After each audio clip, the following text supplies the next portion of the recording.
Baik, assalamualaikum warahmatullahi wabarakatuh. Di sini saya akan mengulas dari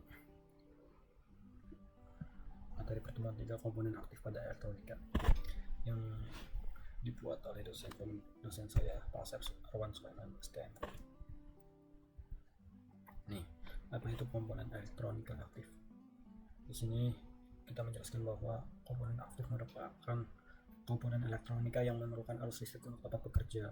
Di komponen elektronik itu ada AC dan DC gitu.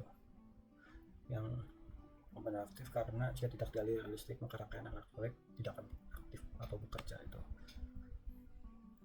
Ini komponen elektronik yang digolongkan sebagai komponen aktif adalah dioda, transistor, dan resistor yang terbuat dari bahan semikonduktor, silikon, germanium sand, dan metal oksida. Macam-macam komponen elektronik aktif. Yang pertama tuh dioda. Simbol dioda seperti ini. Dioda itu bahan semikonduktor yang mempunyai fungsi untuk mengantarkan arus listrik ke satu arah tetapi menghambat arus listrik dari arah sebaliknya gitu. Jadi sifatnya itu kayak forward bias, itu menghantarkan arus listrik sebaliknya. Itu yang dalam bahan semikonduktor yang sering digunakan, dioda itu terbuat dari bahan silikon dan bahan germanium. Terus kerja elektroda mempunyai dua, yaitu anoda dan katoda. Anoda itu plus dan katoda itu min. Prinsip yang berdasarkan teknologi pertemuan. Ini seperti ini nih gambarnya. Bisa kita lihat anoda, katoda, plus, negatif. Yang sisi positif. Untuk teman yang masih percaya nih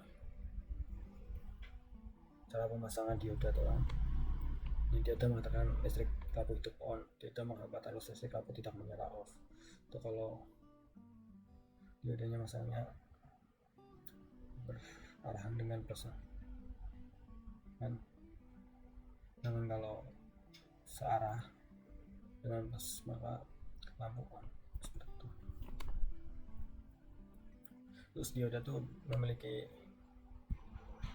penjelasan dan jenis-jenis dioda tuh. Yang pertama dioda banyak arah gitu, jadi bisa menyarahkan tegangan selama ingin dapat suatu tegangan bolak-balik AC jadi tegangan DC gitu. Fungsi dioda penyarah ini tuh sebagai penyarah arus listrik atau sinyal AC, sebagai alat pemotong level, sebagai penurun tegangan, dan sebagai pengaman fasilitas yang terbalik dalam input DC. Nah, selanjutnya itu dioda Zener.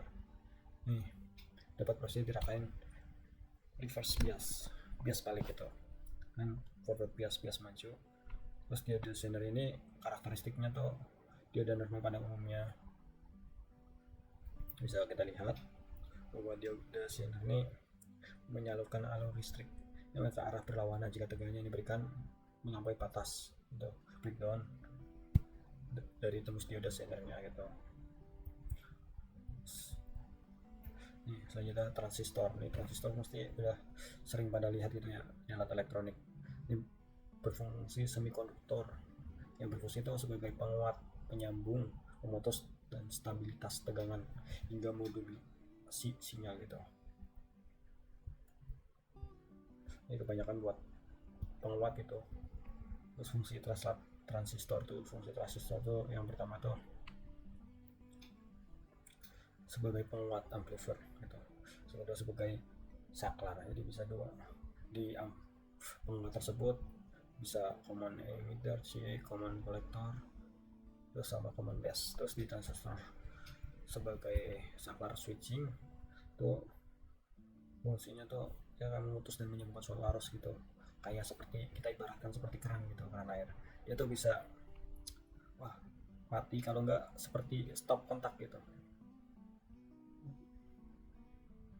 Seperti itu.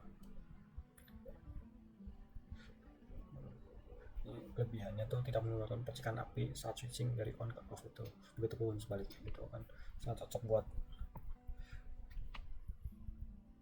terus kayak itu. Transistor itu bisa kita lihat banyak seperti itu berfungsi untuk melakukan penelitian terhadap setiap arus masuk serta arus keluar yang ada pada rangkaian itu. Ini hampir sama dengan,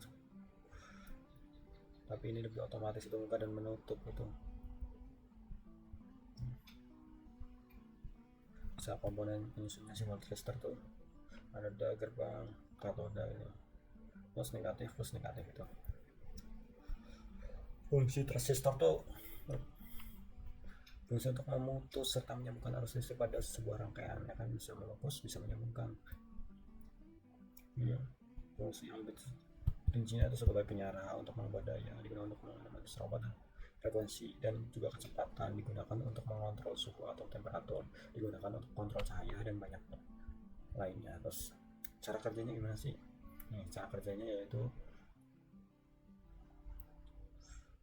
tidak jauh berbeda dengan skala pada umumnya. Dalam sebuah perangkat nantinya arus listrik harus masuk ke terminal gate dulu agar mendapat aktif gitu. Jadi untuk dapat proses terlebih dahulu arus listrik harus dialirkan menuju ke terminal gate gitu. Terus setelah disambungkan, gate akan mulai kehilangan kontrol, maka seluruh induksi tegangan sudah terkendali secara internal gitu. Jadi meskipun ada listrik pada gerbang gate diputuskan, resistor akan tetap dalam keadaan on atau aktif gitu.